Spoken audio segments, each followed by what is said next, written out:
Assalamualaikum warahmatullahi wabarakatuh. Selamat bertemu lagi anak-anakku pada pembelajaran di tahun 2021-2022. Kali ini perkenalkan Pak Alif, nama Pak Guru akan mengajar kalian matematika. Langsung saja untuk materi yang pertama adalah kedudukan titik dalam bidang kartesius yang dihubungkan dengan kehidupan sehari-hari. Ini untuk matematika kelas 8 semester ganjil.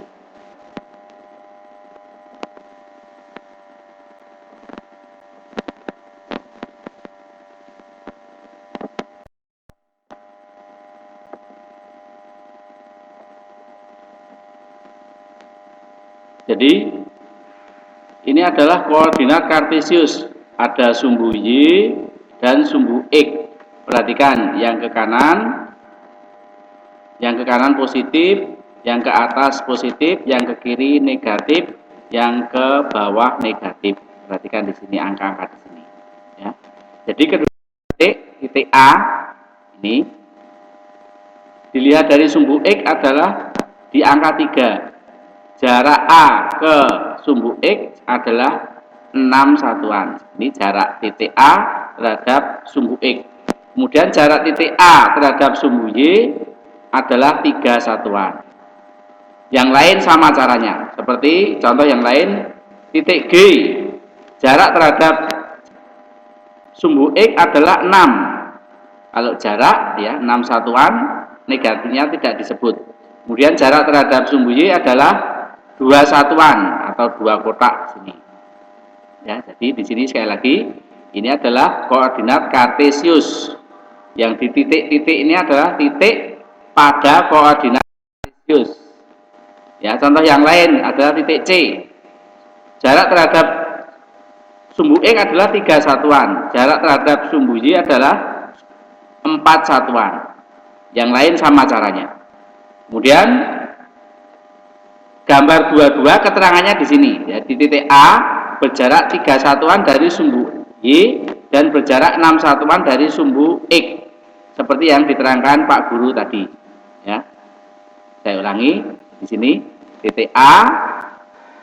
Kalian lihat titik A di sini 6 satuan terhadap X, 3 satuan terhadap sumbu Y atau dibalik 3 satuan terhadap sumbu Y, 6 satuan terhadap sumbu X. Maka di sini dari titik A sampai titik H caranya sama. Jadi kalau jarak itu negatifnya tidak disebut. Nah, perhatikan gambar berikutnya. Di sini ada kuadran 1. Kuadran 1 adalah titik di mana di wilayah X-nya positif, Y-nya positif. Kuadran 2, X-nya negatif, Y-nya positif. Kuadran 3 di sini X-nya negatif, Y-nya negatif. Kuadran 4, X-nya positif, Y-nya negatif. Ya. Perhatikan titik A, 2,6. Jadi ketika menulis titik koordinat, yang disebut adalah angka pada sumbu X lebih dahulu, yang mendatar lebih dahulu. Ini titik A ini yang mendatar adalah 2. Kemudian yang tegak adalah 6, sehingga ditulis 2,6. Titik B yang mendatar adalah di angka 5, yang tegak di angka 5 sama. Kemudian titik C mendatar di angka negatif 4, yang tegak di angka 3, sehingga ditulis negatif 4,3. Yang lain caranya sama. Sekali lagi, yang disebut adalah kamu melihat angka di sumbu X lebih dahulu. Misalnya di sini titik E, di sumbu X di angka berapa? Negatif 3. Sumbu Y di angka berapa? Negatif 3. Kemudian titik F di sumbu X di angka negatif 5, di sumbu Y di angka negatif 6, sehingga negatif 5, negatif 6. Jadi yang ditulis lebih dahulu adalah angka di sumbu X dulu. Jadi sekali lagi ini kuadran 1, kuadran 2, kuadran 3, kuadran 4. Menghafalkannya adalah berkebalikan dengan arah jarum jam ke kiri. Kemudian tugas mandiri yang harus kalian kerjakan adalah ada koordinat titik A 2,6. Jarak ke sumbu X adalah 6 satuan. Jadi yang kanan. Kemudian jarak ke sumbu Y adalah 2 satuan. Kamu kerjakan adalah mengisi di sini berapa satuan, di sini berapa satuan, di sini berapa satuan, di sini berapa satuan, dengan melihat contoh di sini.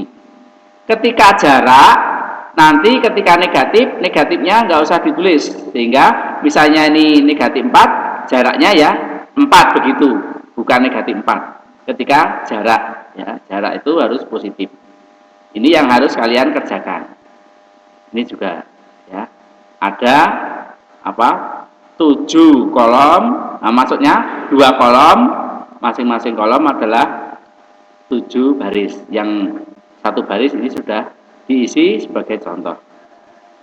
Demikian anak-anak, nanti bisa dilihat di keterangan di atasnya yang telah diterangkan Pak Guru. Ini tugas mandiri yang harus kalian kerjakan. Nanti tabel ini ditulis persis seperti ini, ditulis, kemudian ini kamu isi. Ini ditulis persis, ini sama, kemudian ini juga ditulis persis, di sini kamu isi. Ini tugas yang harus kalian kerjakan. Insya Allah dengan melihat contoh ini, anak-anakku pasti bisa. Dari Pak Guru, sekian dulu, mudah-mudahan ada manfaatnya. Ya. Akhir kalam, assalamualaikum warahmatullahi wabarakatuh.